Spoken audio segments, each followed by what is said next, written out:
living habitats or experiments or robotics. They all come here to be checked out. And we just make sure that nothing gets contaminated with any dust or pollen or mildew or any viruses. We don't want anything that we don't want up there in space to make it on board. So we make sure it's a whole 100% clean environment inside here for all this equipment. To work inside here, you have to wear something called a bunny suit.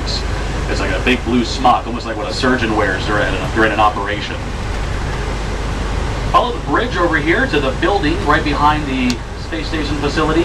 This building used to be a facility where the Apollo astronauts got to do some last-minute training for flight simulations. They did most of that out in Texas, but they got a few extra hours of practice inside this facility.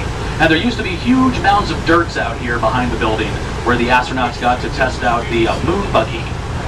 So try to imagine a bunch of guys wearing their actual spacesuits driving around in the Florida heat on a moon buggy joyriding around. The scaffolding over here on your right is a testing area for the fueling of the space shuttle. We do tests with the external tank. We'll bring in the equipment used to fuel all the liquid hydrogen and liquid oxygen into that tank at this facility right here. And over on your left, this short building is the parachute refurbishment facility. You saw those parachutes on the film there. We like to use those parachutes as often as we can too.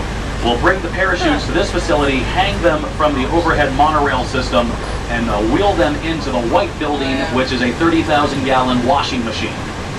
The big white cylinder here is the hot water tank. And the gray portion is the dryer. It takes about 6 hours to dry these parachutes. We then spend the next month just sewing up all the holes and burns and rips and abrasions that have happened to those parachutes during the launch. There's about 400 rips and cuts on each one of these parachutes usually. And we then spend the next week or so just folding up that parachute and putting it back into a canister to be placed on top of the rocket booster. The tall gray and silver building out here over the tree lines is the canister rotation facility. Now any pieces going on board the space shuttle, they're going to be placed inside the cargo area of the orbiter. They're put inside a huge canister. We call it a big suitcase. And that suitcase is 65 feet long, weighs 100,000 pounds when it's empty. Only carries about 50,000 pounds of cargo though. So we move that canister to this facility on a big flatbed truck where it's picked up from the horizontal to the vertical position, put back on that truck and driven down the road to the launch pad. You don't ever want to get stuck behind that flatbed truck because it takes about 3 hours for it to go to that building, to the launch pad. It's going to take us hopefully about 15 minutes.